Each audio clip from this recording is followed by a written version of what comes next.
Morning, everybody. Thank you for joining us. Our learning this morning is sponsored by Susan and Rabbi Saul Kass to commemorate the 60th anniversary of the Yortzeit of Rabbi Kass's mother, Rivka Rachel Bas Yecheskel. Neshama should have an aliyah. Okay, so we will be beginning with chapter 35, verse 21. If you remember, we discussed this pasuk yesterday.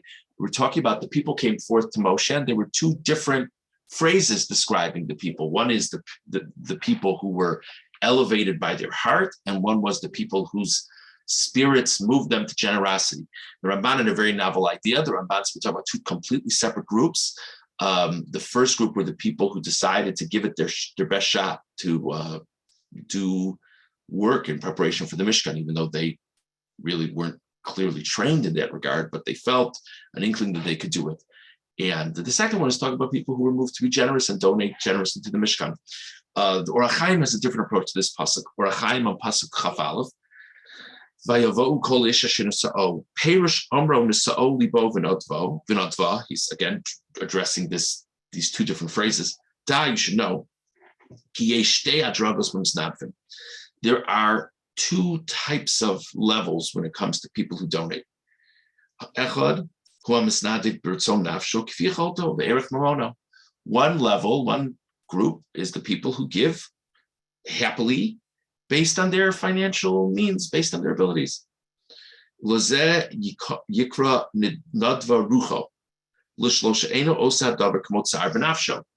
Or HaChaim says that's one group, the one who's nadva rucho, their spirit moved them to be generous, and that's the Or HaChaim says that's a big compliment.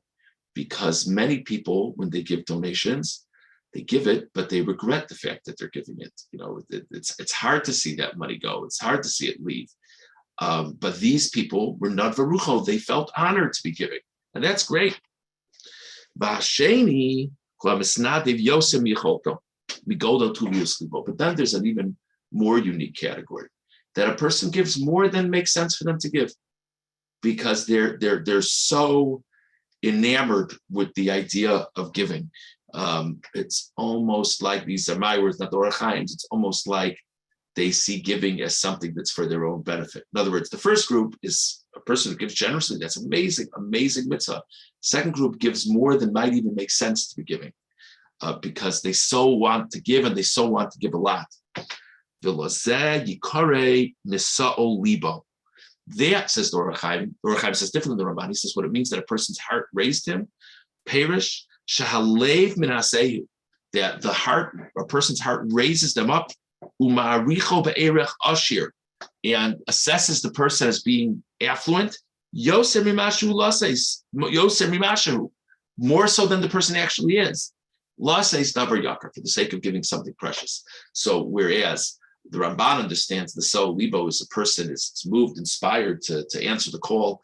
The Or HaChaim says in the soul libo, a person literally, his heart raises him up. His heart puts him in a higher income category than he actually is, so that he can give very even more generously.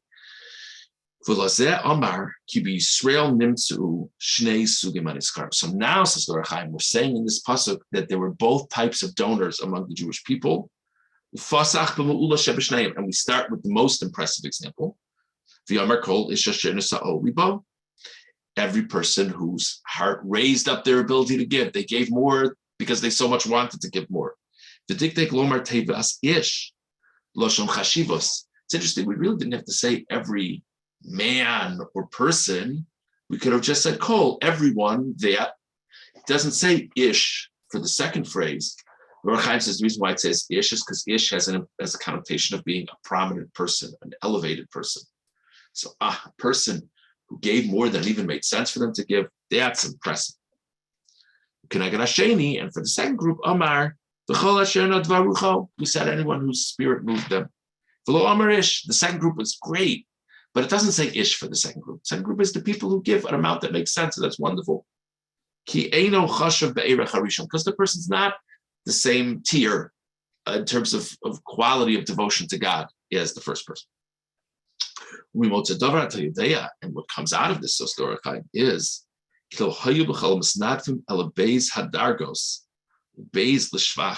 It's a really amazing thing to think about. So the Orach Chaim says these two categories are a full description of the outlooks of the donors to the Mishkan. What an amazing thing that could to be said about a person, that everybody was happy to give. Nobody was giving because that was what was considered expected of them and they really didn't want to give. The only difference between the givers is some people gave and gave happily, and some people gave even more than might have made sense and gave happily. That's an amazing statement about the devotion of Jewish people in the moment. Shenadvu belibam beis l'shvach. Both of them are great compliments. Shenadvu beliban, that they donated. V'lo asu adavar b'chisaron ratzon alev elash echad gadol mechaberim. In other words, everybody wanted to give. V'lazad diktek lomer hivios trumas Hashem.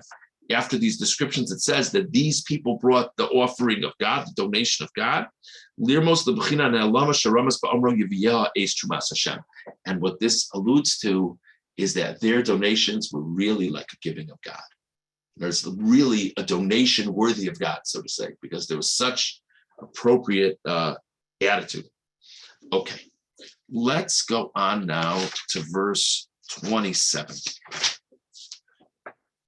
Verse 27. So we go through that all these people donated and it's amazing and they got all these things. And now we say, the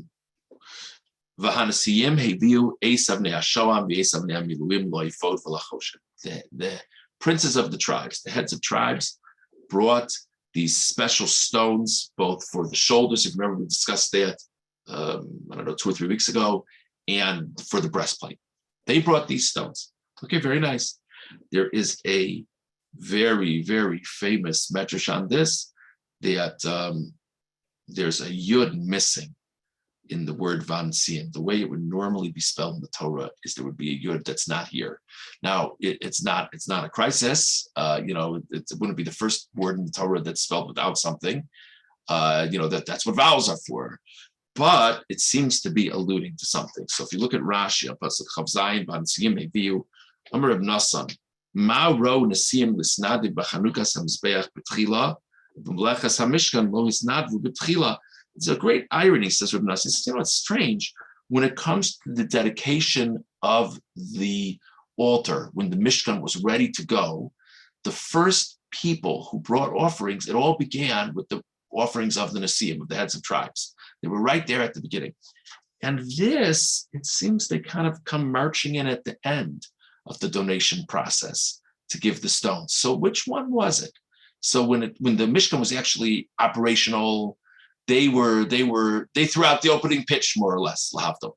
And when it came to donations to get the Mishkan going, they came at the 11th hour. So why such a different approach? Here's what the heads of tribes said. They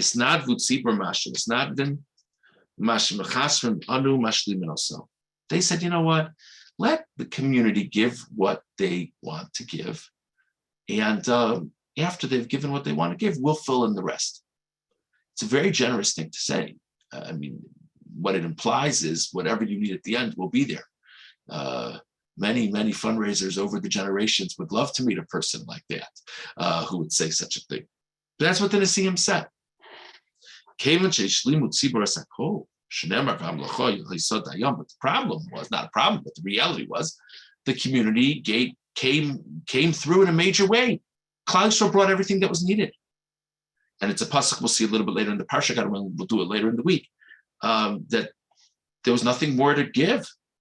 So now all of a sudden the heads of tribes woke up and there was nothing for them to do. There was nothing for them to donate. That wasn't their plan. I'm going to see him. So they said, what in the world? You don't need any gold, you don't need any silver, you don't need any wool, you don't need any wood, you don't need anything. What are we going to do? So therefore they brought these special stones. So therefore they learned their lesson.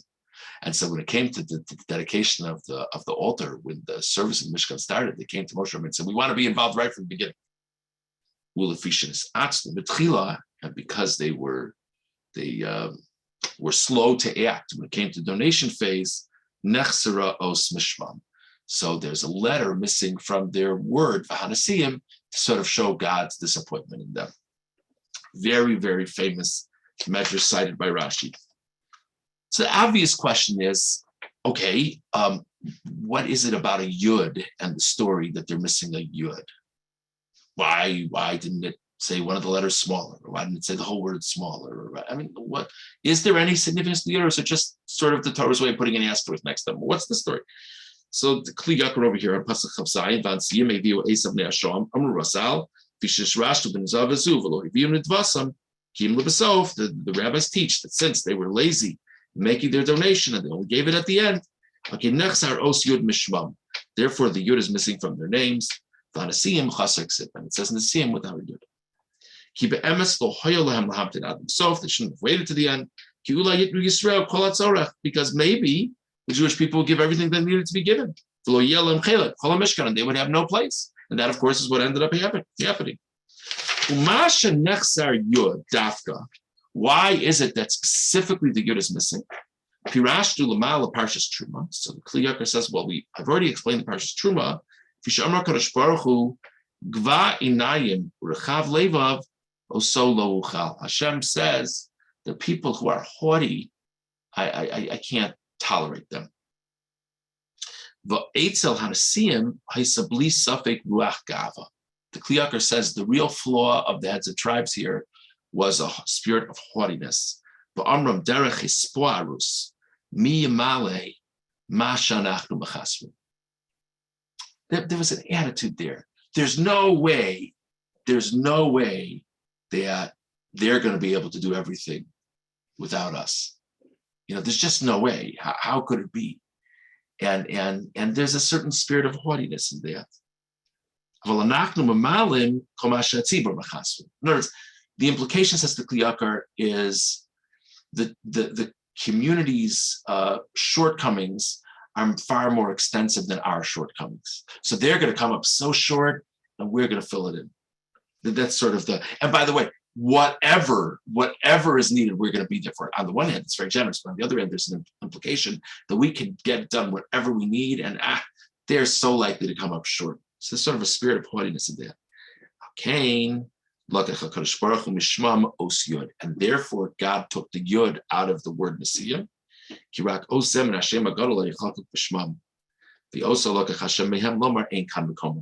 So the only letter in the word Nesiyim that's of the letters of God's four-letter name is a yud.